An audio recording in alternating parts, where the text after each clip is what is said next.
Today I want to look at memory of a running process. So we want to be able to inspect the memory of a process, and eventually we want to be able to interact with it. We want to read to it, write to it, remap it, all that kind of stuff. But I think to start with, we just want to see what memory a process has allocated.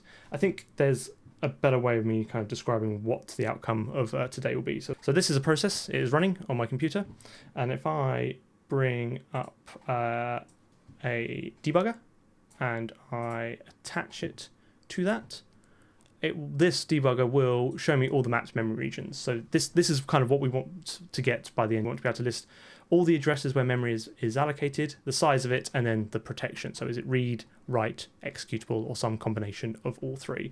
So if that makes sense, we're going to basically try and reproduce this table. It's a lot of numbers. Some of my favorite ones are in there. A, B, some absolute classics. So yeah, that's what we're going to do. And basically the way I think we're going to do this is we're going to start off using the Win32 API to kind of get this data, and then we'll check it works, check we're happy with it, and then we'll kind of build out a bit of an abstraction to make it kind of usable for an actual end user to use.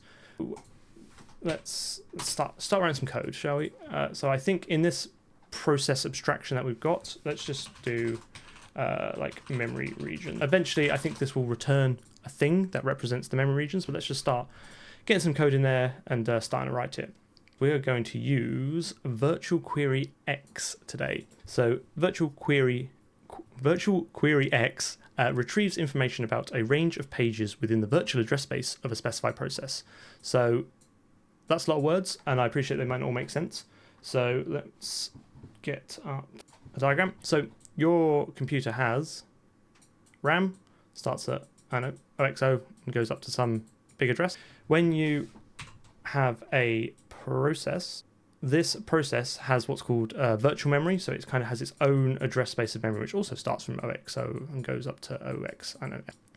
And the idea is that as your process is running and it requests memory from the kernel, which I guess kind of lives here, it gets mapped to random different blocks of physical memory. The virtual memory that your process sees is kind of backed by physical memory, but the addresses can be different. They can be like wildly different. The idea is that your process will see a consistent set of addresses, and different processes can kind of all view the address OX7FFF, and it doesn't matter that that's not the actual place it lives, because the programs just can, live within their own self-contained virtualized address space.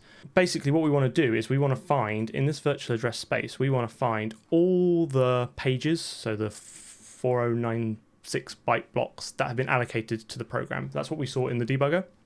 We're going to use this function called VirtualQueryEx, and this will take the first argument, which is a handle to a process. So this is just a Microsoft construct which represents a running process, which we've already built and kind of abstracted. So we already have access to this. We will then give it a pointer to the base address of the region of pages to be queried. So that's quite a mouthful, but this basically is going to be, we're going to point it to an address within the virtual memory space, and then it's going to start telling us information from that address onwards. And then this is going to be a pointer to a memory basic information structure. So this would be the output. So this is where the resulting data will be stored, and then the size of the buffer pointed to by this. So this just tells the API, how big this buffer is. So what actually happens is you'll have like a whole bunch of memory which will have different, it might be unallocated. So, these early sections in the OXO are probably not allocated. You'll have some that are, marked, let's pick a better color. You'll have some that are read-writable, some that might be executable, some that might be just readable, blah, blah, blah. And the idea is that you give it an address and it will tell you all the information up until the next page where like the information about it is different. So it'd be like, if this is unallocated, then it will tell you all the unallocated memory up until something's allocated. And then we can call this function again, pointing it at here, and it will tell us about all the stuff until the information changes, and blah, blah, blah. So by doing this iteratively, we can basically piece by piece, chunk by chunk, pull out all the information we need about the memory of the process. We're going to keep calling this function until it errors, because it will error when there is no more memory to enumerate. The first thing we're going to want is this memory basic information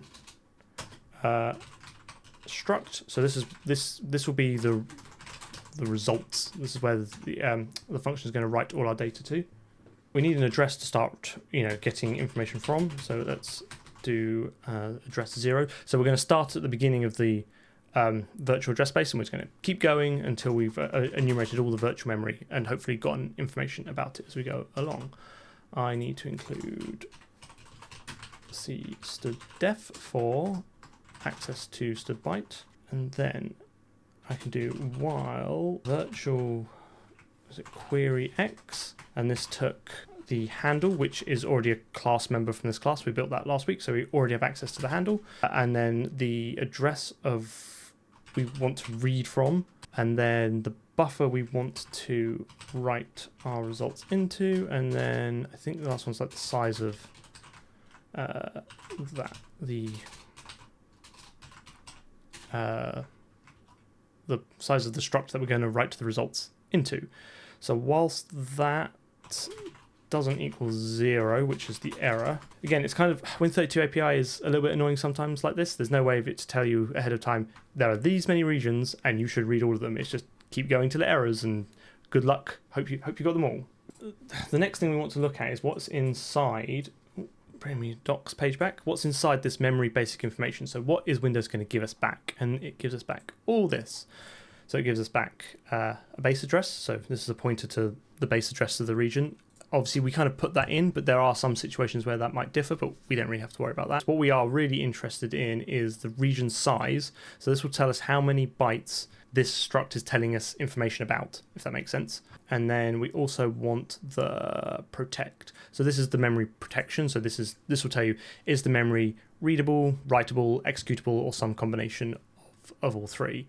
These are the possible options we can get from that. So it'll be execute, or execute read, or execute read write, where for some reason read write doesn't have an underscore between it, but execute and read does. And there's a whole load of other ones, are either Windows specific or quite situation specific, so we're not going to really worry too much about these. To start with, we're just going to worry about the big three, which is readable, writable, and executable. Oh, actually, I lied. There's one more we care about, and that's the state. So this is the state of the region. So it could either be free, so it's unallocated. It could be reserved, which we're not too worried about, or it could be committed, which means it's actually been allocated. So the first thing we want to do is loop through all these regions and check if they're a free region or if they've been allocated. If they've been allocated, then we can introspect them a bit more and get a bit more information out of them. So let's try that. State equals mem commit. So this means that the block was allocated, so we can now get some information out of it. And let's go to print. Let's std print ln.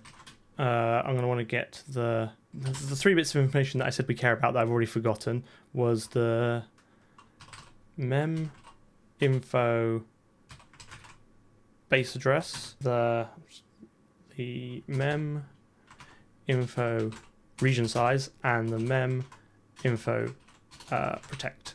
I'm surprised we haven't got this far. We are stuck in an infinite loop because I am continuously querying the same address over and over again and never updating it. So that's why that's not really working for us. So what we need to do is update the address based on the region size that this function returns to us, because that way we'll keep advancing that address and getting the next block of information and then the next block of information. There we go. Right. Okay. Got there in the end. What we're printing out now is the address of a block of memory, how many bytes are in, so the address of a region of memory that process has allocated, how many bytes are in it, and then the protection level.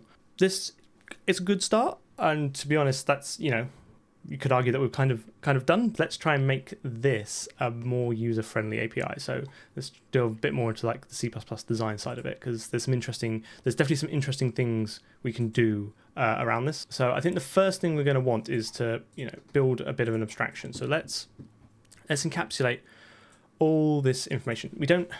I don't want to talk in terms of Win32 types. I don't want to hoof around my project a memory basic information struct. It's very Windows specific. It won't port to Linux. Let's build an abstraction which just encapsulates the bits of data that we care about, and then if we want to port to Linux, it might be a bit easier. So let's go new file and let's go memory region.h.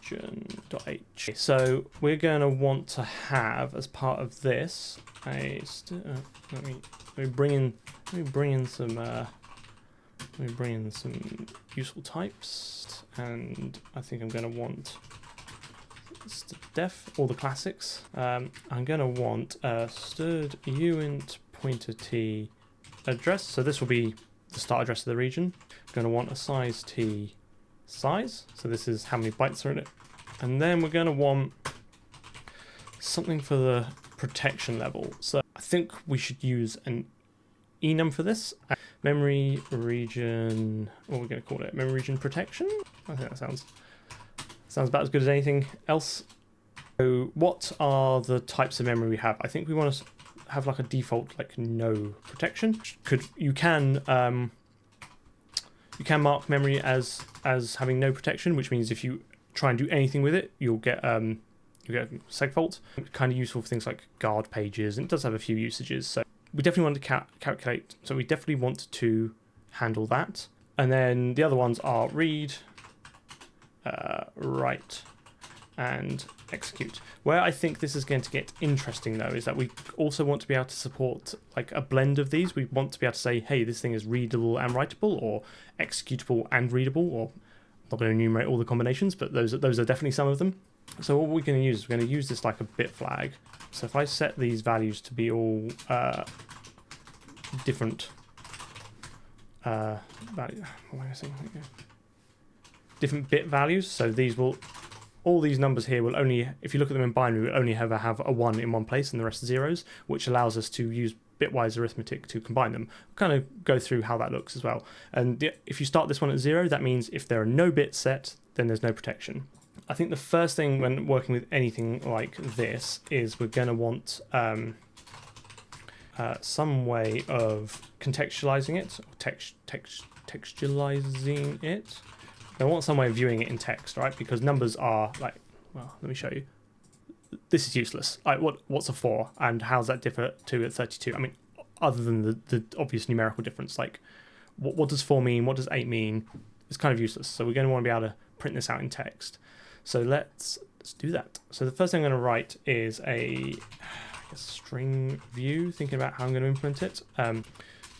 Let's create a toString method, and this is going to take a memory region protection. Now, I've just called this toString. You could call it whatever you want. It has nothing to do with std toString or any overloads like that. This is just a method that we're going to write, which you can pass it a memory protection, and it will return you a string equivalent of that. So let's go and make that a thing. So the obvious way to do this, I think, is with a switch statement. So we can basically handle all these cases. One interesting C++ tidbit, I guess, is because it's an enum class, which means we have to fully qualify the name. So we have to do memory region protection, execute, start with the no protection, turn no protection. All right, even if you use like copy and pasting stuff, having to fully qualify this is it's a bit tedious, and I find it quite hard to read. So what we can do is we can do using enum memory region protection. This brings in all the internal names into the scope, but just within this scope here, and then which means we can then drop it, and we can just do the simple cases. Regular C-style enums, they leak their names into the surrounding scope.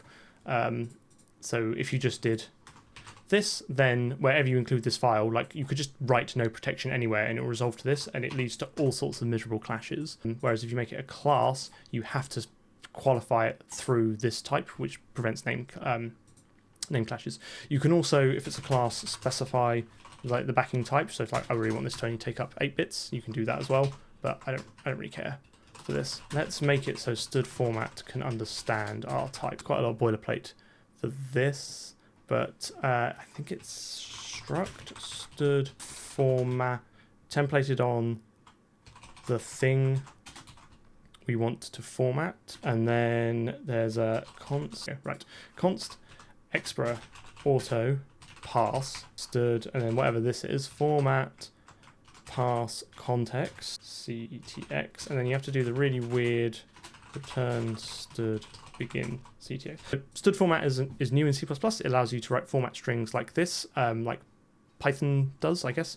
And you can overload it for custom types. So by out the box, C++ and the standard library won't know how to print your own custom types. So you can add it by specializing this, by providing a template specialization for std formatter, and inside that, this struct, there are two methods you have to implement. Parse is how you want to handle things like if I had like D or something like that, I can scan through this and react to it appropriately, but for an enum, we don't care about that, so we'll just return basically what is like the default value. And then there's auto format, and then this takes a const ref to the thing, and then a std format context again, which we don't need. And then we can do return std format to the thing that it's given us, and then the actual thing we want, and then we can just call toString on obj, which will now, this is why I like to write the toString first, because we end up like reusing it a lot. What I want to actually get to now is adding the bitwise operators. So you can, in C++, you can overload all the arithmetic and bitwise operators, so you can kind of define what it means for A plus B if A and B are custom classes, and you can do that also with the bitwise operators. Is we can overload those for this enum, which will then allow us to basically do something like I'm just going to put MRP because I really can't bother to write it out again. Read XORed with MRP, and then that allows us to represent like combinations of these, which is why I've set these values to be what they are. Memory region protection, operator, I want or equals, bitwise or assign, and this will take a memory protection region prot1 and a memory protection region prot2, and then we will also do the bitwise. There's a reason you do this one first, the assignment one, and it'll be clear in a second. If you don't already know, it's a bit of a trick. So let's convert these to integers. So static cast. So this is where I'm going to use the underlying type T of memory region protection prot1. So what this does is it converts from this enum class to an integer, but it's whatever integer type is backing. So again, if we go through and change this to be a 64-bit int or an 8-bit int, then this code won't ever have to change. 2 and then 2, and then we can do prot1 equals, again we're going to kind of do this dance a little bit, region prot1 int, so prot2 int, and then we'll return prot1. So this should, in theory, provide us with the or assign operator on a memory region protection. So we can kind of OR these things together. And the reason we do this one first is because this is now trivial to implement as prot1 or equals prot2. Now we can start to build out our memory region class. So now we have access to a memory region protection, and then here we can have memory region protection, and then this is going to be a very simple class to start with. It's literally just going to provide immutable access to those values. But again, in future, we can use this to we can build on this in the future if we want to actually like read data or write data to or from those regions. And then we're gonna create some getters, pretty standard fare. Memory region protection. Let's update our API now. So this is kind of at the point where I wanted to get to. So include vector, and then also include memory. I need to give it more region. So I think memory regions should return a vector of memory regions. Okay, so this is what this function is now going to do. It's going to, rather than just printing it out, which is useless to anyone, or not useful to anyone, I should say, we're now going to return this as a vector of these types, memory region, and then we can stud vector memory region, regions, and then return region. Okay, right, we're getting there. So what we can do now is regions dot pushback mem all this info, basically mem info dot base address, mem info dot region size, and mem info dot protect. This is 100% not going to compile. Absolutely no way of compiling. I mean, one, there's a mistake. Let me just fix that. But now there's no mistake. Yes, lovely C++ error. Look at that. Oh, loads of it. Love it. Right. Basically, no overloaded function could convert all the argument types. So it's basically saying that some of these types are not, the compiler does not know how to convert them into types such that this is valid, which is fair because I suspect a lot of these are internal Windows types. So what is base address is a void. So we need to reinterpret, cast that to a std uint pointer t. And then I bet it's the protection because that's going to be a Windows type. And cannot convert argument 3 dword to, there you go. Cannot convert argument 3 from dword to a memory region protection. What we need now is a way of converting from a dword to our internal implementation. So we're going to take a bio memory region protection. It's going to return that. It's going to call it to internal, and it's going to we're going to take in the Microsoft version. Execute. Right. Hopefully you can kind of see where this is going now. So let's do the standard one. So let's execute. Is it read pay? What's it called? Read only, obviously. Obviously, you have execute. So now, what a fool. Oh, what an absolute fool. Right. I'm going to basically say that if we don't understand any of them, then for the moment, this will be no protection. Now, I should be able to go for const auto read, and then I should be able to do std println. Okay, let's see if this runs. An exception. Was not expecting that. Ah, of course. We have now, I'm hoisted by my own petard. This will no longer work because we now have to handle the cases where it can be combinations of them. So let's go back and fix that. We're no longer be able to return a string view because these are just fixed strings. These are just effectively statically allocated, so we can return a non-owning string view to them. But we're almost certainly going to have to build up a string. One thing I want to point out, which I think is really, really cool, I don't know if you can see up here in the debugger where it's crashed, VS Code knows that this is a bitwise OR operation and has already pulled out the names for me. So this is going to want to return now a string because we're going to need to build this up as we go along. I think the best way of doing this is kind of stripping off. We can reuse this by stripping off each of these that we know is there, and then eventually we'll just be left with one that we know is there. Makes sense to me. Let's give it a go. So let's protections. Let's just create an array of all the ones that we know. Memory region protection. Read. Memory region protection. Write.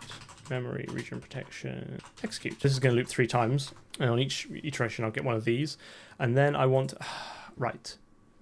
What I want to do is, if this is in this, then do something with it, but this won't work, but we can make it work. And then I'm going to do what everyone tells you not to do and just copy and paste all my code because it does make life easier. At this point, we've ascertained that one of these is part of the thing we were passed. So I think what we can then do is go return std format, I'm going to copy VS Code system because I quite like that. And then we can recursively call toString on the mask, which is fine because we know this mask is a single value, so it will get caught by this switch statement. And then we want to do toString protection. So how do we strip off a mask? That's XOR, right? That's got to be, because it's the only one we haven't done. Right, I think. And now, protection XOR mask. Okay. So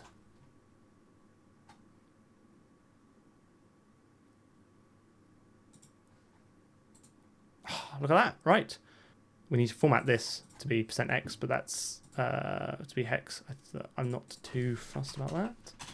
I think it's going to be OX. I think that's right. I must look at that. Right. I think we're done.